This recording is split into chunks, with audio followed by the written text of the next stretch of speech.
여러분 안녕하세요. 머머리 아저씨입니다. 이번 시간에는 영어 말릴리기 편으로 to와 for의 사용법에 대해서 알아보도록 하겠습니다. to하고 for는 회화를 하기 위해서는 반드시 사용해야 되는 단어이죠.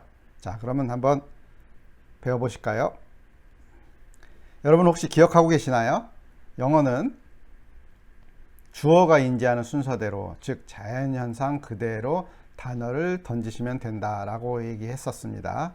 그리고 그 문장 구성은 주, 술, 목. 여기서 목적어는 꼭 목적어만 의미하는 게 아니라 목적어, 보어 등을 다 통칭해서 부른다고 했었죠. 그리고 문장을 늘리기 위해서는 연결자가 나오고 주술목이 반복되는 형태가 된다고 말씀을 드렸었습니다. 주술목은 생략할 수가 있죠. 그러나 순서는 그대로 유지된다는 얘기를 드렸어요. 그리고 또 계속 늘리고 싶으면 연결자의 주술목. 이게 영어의 기본입니다. 잠시 되돌아볼까요? I went to school, 주술목이죠. To learn English, 연결자의 주술목인데 주어가 여긴 생략되어 있어요. 또 다른 걸 보겠습니다. I bought a bracelet, 여기도 주술목이에요. 그 다음 for my friend, 연결자의 주어 수로가 생략되고 목적어만 나왔죠. 이런 형태로 주술목이 반복되면서 중간에 연결자가 들어가는 형태가 영어의 기본 원리입니다. 여러분은 이미 영어로 말할 준비가 완료되었어요. 더 배울 게 없습니다. 이제 지금부터는 해야 되는 게 뭐냐 하면은 말 늘리기 위해서 준비를 하면 됩니다. 즉 단어를 하나씩 의미를 배우면 되는 거예요. 그 첫 번째 시간으로는 워낙 사람들이 많이 사용하는 단어입니다. to하고 for에 대해서 배워보도록 하겠습니다. 자, 준비되셨죠? 시작합니다. 먼저 to입니다. to는 여기 보시면 I went to school to learn English. 나는 갔어요. 갔더니 어디에? 학교에 갔어요. 그 다음 가서 뭐 하려고요? 영어를 배우려고요. 그런데 자세히 보시면 여기 분홍색으로 이렇게 표시해 놓은 부분이 있습니다. to school, 학교에 갔다. 우리는 학교에라고 표시하는데 영어에서는 to school 이런 식으로 표현합니다. 그 다음 배우러 갔다도 우리는 배우러 갔다, 배우기 위해 갔다 이렇게 하는데 영어에서는 to learn 이런 식으로 합니다. 즉 영어는 앞에 어떤 수식하는 말을 넣어야 전치를 한다고 하죠. 그래서 전치사라고 부르고 있고 한글은 뒤에 놓는 후치사 형태입니다. 그런데 이 전치사 to의 용법을 보시면 to의 종류가 뒤에 to 다음에 대상이 오는 to school처럼 대상이 오는 경우에 해석할 수 있는 종류가 18에서 19가지, 뭐 사전에 따라 조금씩 다릅니다만 이 정도가 있어요. 무엇으로, 무엇까지, 무엇 쪽으로, 무엇에 대한, 무엇에게, 무엇에 비하여, 대하여, 뭐 등등등 뭐 수도 없이 많습니다. 그 다음 to, 우리가 흔히 알고 있는 to 부정사라는 형태의 사용법에 대해서도 무엇 하기 위한, 위하여, 목적의 의도, 결과를 나타내는 등등등등 뭐 수도 없이 많습니다. 그 외에도 또 push the door to 이런 식으로 뭐 문을 닫아주세요 하는 이런 부사적 용법 경우도 한 가지에서 세 가지 정도 종류로 이렇게 여러 개가 있습니다. 이런 걸 다 외우셔야 되나요? 물론 아니겠죠. 네, 물론 이렇게 할 필요는 없습니다. 그래서 이걸 다 외운다는 것은 흔히 하는 말로 소모적입니다. 그래서 이렇게 하는 방법은 노력에 비해서 효과가 적습니다. 우리는 어떻게 하느냐? 숏컷으로 핵심만 기억하시면 됩니다. 즉 to 다음에 대상이 오는 그런 경우는 대상 쪽으로 동사한다는 형태의 의미만 기억하시면 돼요. 즉 to 대상이 나오면 대상 쪽으로 해요. 그 다음 to 동사원형, 즉 to 부정사가 나오면은 무엇 하기 위한 것 또는 무엇 하기 위해서 뭐 이런 등등 형태로 외우시면 됩니다.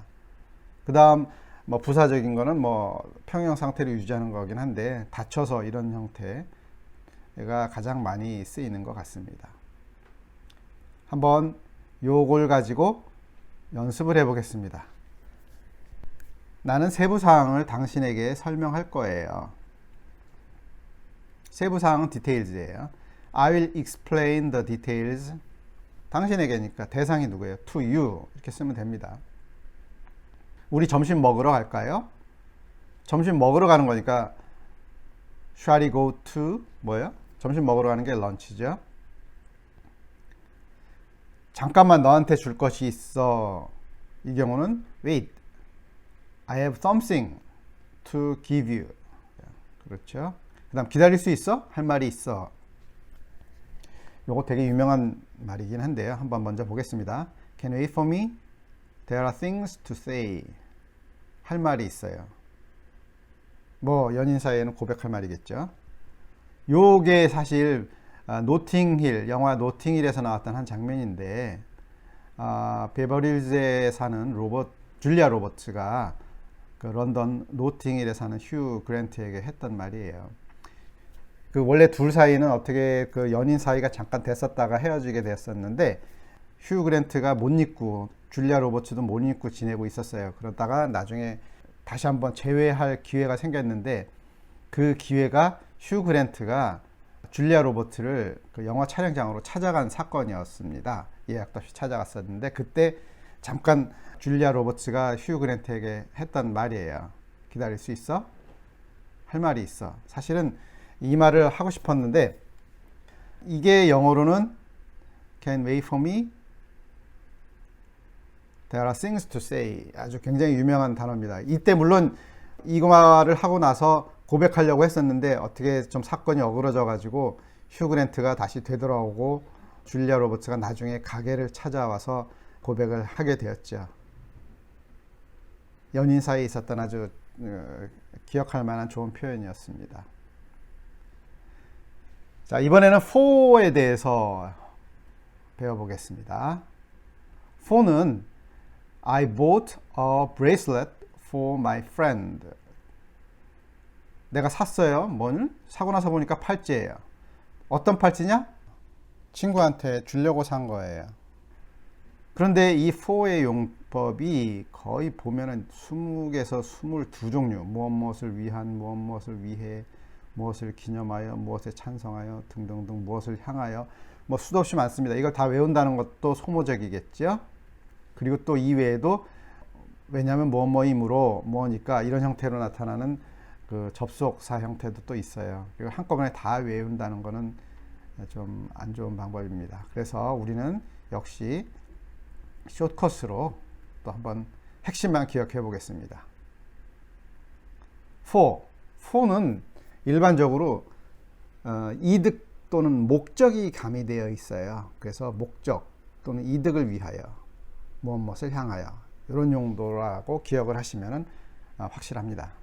그 다음 접속사는 뭐뭐이니까 이렇게 기억하시면 이 두 가지 패턴만 기억하시면은 for는 뭐 다 됐다고 보시면 됩니다. 그럼 연습해 볼까요? 이 비행기는 상하이행인가요? 하면 Is this plane bound for 상하이? 하면 되겠죠? 그 다음에 난 이 제안에 전적으로 찬성해. 그럴 경우에는 쓰는 표현이 I'm all for this proposal. this proposal 편에 있다는 얘기예요. 그 다음 레오랑 산책하고 올게. 이 레오는 우리 집 강아지 이름인데 이렇게 쓰시면 됩니다. I'm gonna take Leo for a walk. 여기서 레오를 데리고 가는 거예요. 목적이 뭐냐면 산책입니다.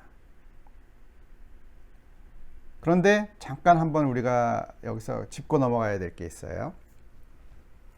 레오를 데리고 산책 가는 것은 take 레오예요. 근데 데리고 가는 게 아니라 데리고 오는 것은 bring이라고 씁니다. take가 아니고 bring Leo. 여기로 데려오려면 bring Leo here. 이런 식으로 하시면 됩니다. 그 다음에 너희들은 무엇을 위해 사니? 하고 물으려면 What do you live? 사는 목적을 묻는 거잖아요. For 이렇게 하시면 됩니다. 자, 이번에는 우리가 이제 to하고 for에 대해서 비교를 해볼게요. 쓰임새가 좀 다르거든요. 그래서 어떻게 다른지 한번 비교를 해보겠습니다. 첫 번째,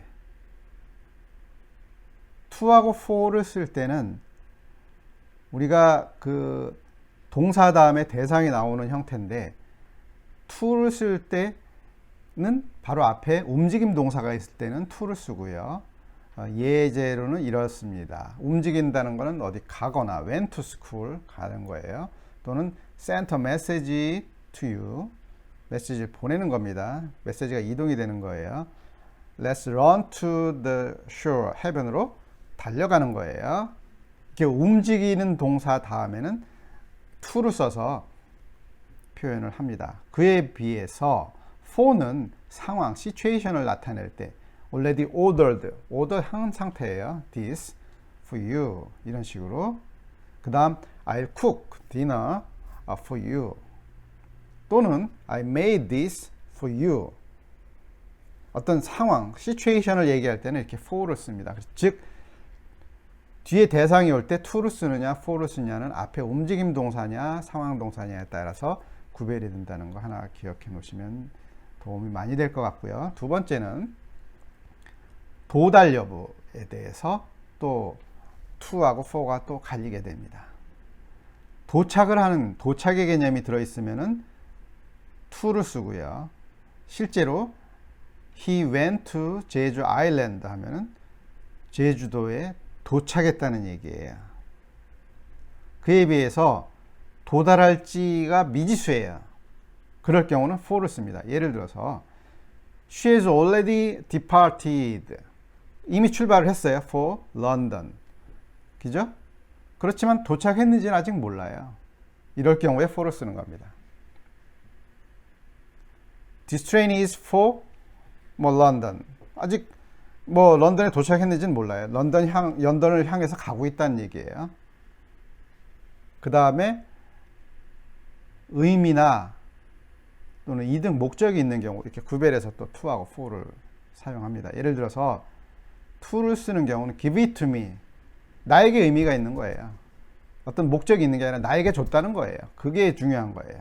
나라는 사실 자체가 중요한 거예요. This is important to me. 내게 중요하다는 그 사실이 중요한 거예요. 그런데 for를 쓰는 경우는 이득이나 목적이 수반되는 겁니다. 예를 들어서 This food is good for health. 건강에 좋다는 거예요. 건강 때문에 이걸 먹어야 된다는 얘기처럼 들리죠. 그 다음 This is important for me 하면 이것도 나의 어떤 목적이나 이득에 중요하다는 거예요. 그냥 내게 중요하다는 게 아니라 이렇게 의미가 약간 다르다는 거 기억해 놓으시고요. 그 다음 이제 마지막으로 동작을 강조하느냐 또는 대상을 강조하느냐에 따라서 이거는 쉽게 구별할 수가 있습니다. 그래서 투부정사가 들어가는 경우는 동작을 강조하는 경우예요. 그래서 I'd like to order this cake. 이 케이크로 정하고 싶은데 또는 What are you going to do? 뭘 하려고요? 행동에 초점이 맞춰져 있죠. 그런 거에 반해서 대상을 강조하는 경우 있어요. This is for you. 당신을 위한 거예요. 또는 What are you going for? 여기서 to do 하면은 무엇을 하려고 하느냐였는데 going for라고 하게 되면은 무엇을 위해서 가려느냐 이렇게 대상을 강조하는 거로 문장이 바뀌게 됩니다. 이렇게 한 번 들어서 to하고 for를 다 구별하기는 쉽지 않을 거예요. 시간이 되시면 반복해서 계속 들어보시면 큰 도움이 될 것 같습니다. 이번 시간에는 to하고 for의 쓰임에 대해서 분석을 해보았습니다. 그래서 동사 다음에 to를 쓸 건지 for를 쓸 건지 그리고 그 다음에 대상이 오는 케이스인데 이 경우를 세 가지 경우 즉 동사의 움직임이냐 상황에 따라서 to 또는 for를 쓰고 도달을 하느냐에 따라서 to, for 또는 의미나 이등 목적에 따라서 to, for를 다르게 쓴다는 거 기억하시고요. 그 다음 to 다음에 동사를 강조하는 경우 to 부정사가 오는 경우는 to 동사 대상이 오게 되고 for는 대상을 강조하는 경우에 사용한다. 요 점을 잘 기억해 놓으시면 to하고 for를 사용하는데 많은 도움이 될 것 같습니다. 여러분이 이 강좌가 도움이 많이 되셨다면 좋아요, 구독 부탁드리겠습니다. 수고 많으셨습니다. 감사합니다.